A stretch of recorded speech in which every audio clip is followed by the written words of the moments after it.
Clip number 39، اس میں آپ انشاءاللہ سورہ بقرہ کی آیت نمبر 114 سے لے کر 116 کی تلاوت، ترجمہ اور تفسیر قرآن صراط الجنان سنیں گے۔ بسم اللہ الرحمن الرحیم۔ ترجمہ: اللہ کے نام سے شروع جو نہایت مہربان رحمت والا ہے۔ ومن اظلم ممن منع مساجد اللہ ان يذكر فيها اسمه وسعى في خرابها اولئك ما كان لهم ان يدخلوها الا خائفين لهم في الدنيا خزي ولهم في الآخرة عذاب عظيم۔ ترجمہ: اور اس سے بڑھ کر ظالم کون ہوگا جو اللہ کی مسجدوں کو اس بات سے روکے کہ ان میں اللہ کا نام لیا جائے اور ان کو ویران کرنے کی کوشش کرے۔ انہیں مسجدوں میں داخل ہونا مناسب نہ تھا مگر ڈرتے ہوئے، ان کے لیے دنیا میں رسوائی ہے اور ان کے لیے آخرت میں بڑا عذاب ہے۔ ومن اظلم ممن، اور اس سے بڑھ کر ظالم کون۔ تفسیر صراط الجنان میں ہے یہ آیت بیت المقدس کی بے حرمتی کے متعلق نازل ہوئی، جس کا مختصر واقعہ یہ ہے کہ روم کے عیسائیوں نے یہودیوں پر حملہ کر کے ان کے جنگجوؤں کو قتل کر دیا، ان کے بیوی بچوں کو قید کر لیا، توریت کو جلا دیا، بیت المقدس کو ویران کر دیا، اس میں نجاستیں ڈالی، خنزیر ذبح کیے۔ یوں بیت المقدس خلافت فاروقی تک اسی ویرانی میں رہا۔ آپ رضی اللہ تعالی عنہ کے عہد مبارک میں مسلمانوں نے اسے بنایا۔ ایک قول یہ بھی ہے کہ یہ آیت مشرکین مکہ کے حق میں نازل ہوئی، جنہوں نے ابتدائے اسلام میں حضور سید عالم صلی اللہ تعالی علیہ وآلہ وسلم اور آپ کے اصحاب رضی اللہ تعالی عنہم کو کعبے میں نماز پڑھنے سے روکا تھا، اور صلح حدیبیہ کے وقت اس میں نماز و حج سے منع کیا تھا، ان یذکر، کہ ذکر کیا جائے۔ تفسیر صراط الجنان میں ہے ذکر میں نماز، خطبہ، تسبیح، وعظ، نعت شریف اور صالحین کے حالات کا بیان سب داخل ہیں۔ ذکر اللہ کو منع کرنا ہر جگہ ہی برا ہے، لیکن مسجدوں میں خصوصاً زیادہ برا ہے کہ وہ تو اسی کام کے لیے بنائی جاتی ہیں۔ مسجد کو کسی بھی طرح ویران کرنے والا ظالم ہے، بلا وجہ لوگوں کو مسجد میں آنے یا مسجد کی تعمیر سے روکنے والا، مسجد یا اس کے کسی حصے پر قبضہ کرنے والا، مسجد کو ذاتی استعمال میں لے لینے والا، مسجد کے کسی حصے کو مسجد سے خارج کرنے والا، یہ سب لوگ اس آیت کی وعید میں داخل ہیں۔ تفصیل کے لیے فتاوی رضویہ شریف کی کتاب الوقف کا مطالعہ کریں۔ البتہ یہ یاد رہے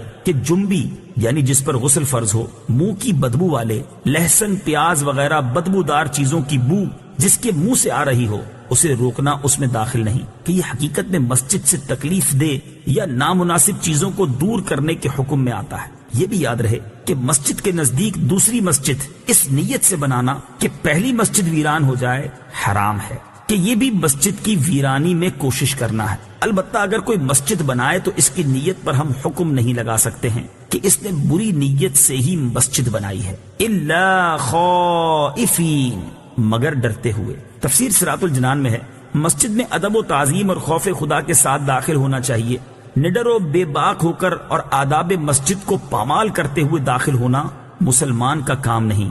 فی الدنیا خزی، دنیا میں رسوائی۔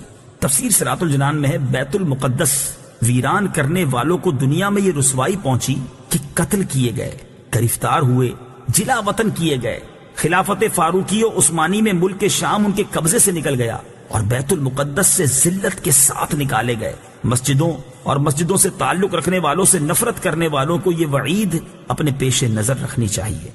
وَلِلَّهِ الْمَشْرِقُ وَالْمَغْرِبُ فَأَيْنَمَا تُوَلُّوا فَثَمَّ وَجْهُ اللَّهِ إِنَّ اللَّهَ وَاسِعٌ عَلِيمٌ۔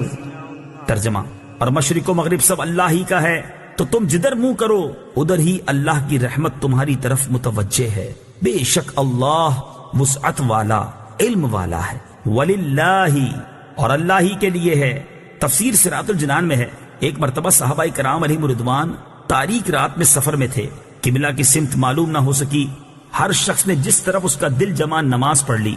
صبح کو بارگاہ رسالت میں حال عرض کیا تو یہ آیت نازل ہوئی۔ حضرت عبداللہ ابن عمر رضی اللہ تعالیٰ عنہ فرماتے ہیں یہ اس مسافر کے حق میں نازل ہوئی جو سواری پر نفل ادا کرے، اس کی سواری جس طرف متوجہ ہو جائے اس طرف اس کی نماز درست ہے۔ فَأَيْنَمَا تُوَلُّوا، تو تم جدھر منہ پھیرو۔ تفسیر صراط الجنان میں ہے، معلوم ہوا کہ قبلہ کی سمت معلوم نہ ہو سکے تو جس طرف دل جمے کہ خانہ کعبہ اسی سمت ہوگا تو اسی طرف منہ کر کے نماز پڑھے۔ اس بارے میں تفصیلی احکام جاننے کے لیے بہار شریعت حصہ 3 کا مطالعہ فرمائیں۔ یہ یاد رہے کہ خانہ کعبہ ہی قبلہ ہے، یہاں جو اجازت ہے وہ مخصوص صورتوں میں ہے۔ وقالوا اتخذ الله ولدا سبحانه بل له ما في السماوات والأرض كل له قانتون۔ ترجمہ، اور مشرکوں نے کہا اللہ نے اپنے لیے اولاد بنا رکھی ہے، وہ پاک ذات ہے، بلکہ جو کچھ آسمانوں اور زمین میں ہے سب اسی کی ملکیت میں ہے، سب اس کے حضور گردن جھکائے ہوئے ہیں۔ سبحانہ، اللہ پاک ہے۔ تفسیر صراط الجنان میں ہے، یہودیوں نے حضرت عزیر علیہ الصلوۃ والسلام کو اور عیسائیوں نے حضرت عیسیٰ علیہ الصلوۃ والسلام کو خدا کا بیٹا مانا، جبکہ مشرکین عرب نے فرشتوں کو خدا کی بیٹیاں قرار دیا۔ جیسا کہ تینوں چیزیں قرآن پاک میں مذکور ہیں، ان سب کے رد میں یہ آیت نازل ہوئی۔ لہو ما فی السماوات، اسی کا ہے جو آسمانوں میں ہے۔ تفسیر صراط الجنان میں ہے، کسی کی اولاد اس کی ملکیت نہیں ہو سکتی، اور جب آسمانوں اور زمین کی ہر چیز اللہ تعالیٰ کی ملکیت ہے تو اس کی اولاد کیسے ہو سکتی ہے؟ نیز اولاد حقیقت میں ماں باپ کا جز ہوتی ہے، اور آدمی اپنے جز کا مالک نہیں ہوتا۔